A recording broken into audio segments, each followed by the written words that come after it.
আজকে জগন্নাথ বিশ্ববিদ্যালয় কেন্দ্রীয় শিক্ষার্থী সংসদ নির্বাচনের অফিসিয়ালি প্রচারণার শেষ দিন। আপনারা দেখতে পাচ্ছেন জগন্নাথ বিশ্ববিদ্যালয়ের আনাচে কানাচে একদম পোস্টারে ভরে গেছে। আজকে আমরা যে উৎসবমুখর পরিবেশটা দেখতে পাচ্ছি, আমরা চাই যে এই ধারাবাহিকতা বজায় থাকুক, প্রত্যেক বছর ক্যালেন্ডার মাফিক যোগসু হোক। আমি যেহেতু নবীনতম ব্যাচের একজন শিক্ষার্থী, সেই হিসেবে আমার প্রত্যাশার তুলনায় আমি অনেক বেশি সাড়া পেয়েছি। হয়তো আমাকে সবাইকে রিচ করতে একটু কষ্ট হয়েছে, সেই জায়গা থেকে একটা অপূর্ণতার জায়গা থেকে গেছি, কিন্তু আমি শতভাগ আহ, প্রত্যাশা কামনা করছি যে ভালো কিছু হবে ইনশাল্লাহ।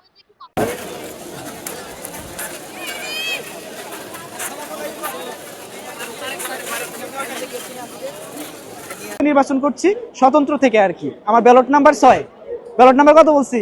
আর আমার নাম রাশেদ, আমার বন্ধু রাশেদ। ওকে, স্বতন্ত্র থেকে যেহেতু নির্বাচন করছি, আমাদের কিন্তু অনেক বেরিয়ার কাজ করছে। আমরা ম্যান টু ম্যান শিক্ষার্থী, আপনারা এগুলো জানেন, কেন যেতে পারছি না, ম্যান পাওয়ার ফান্ডিং এর ব্যাপার থাকে। সুতরাং স্বতন্ত্র থেকে দাঁড়িয়েছি। জগন্নাথ ইউনিভার্সিটিতে যদি মনে করেন যে না, সবাইকে রাজনৈতিক ব্যক্তিবর্গ রাখবেন, ওকে ফাইন। আর যদি মনে করেন যে না, রাজনৈতিক ব্যক্তিবর্গের পাশাপাশি দুজনকে আমরা বা একজনকে আমরা স্বতন্ত্র থেকে রাখতে চাই, তাহলে রাশেদকে কাউন্ট করতে পারেন।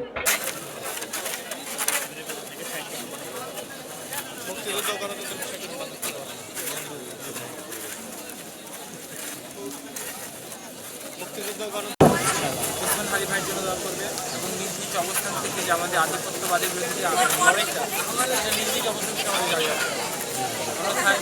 আমরা 5 আগস্ট আগে যা ছিলাম, 5 আগস্ট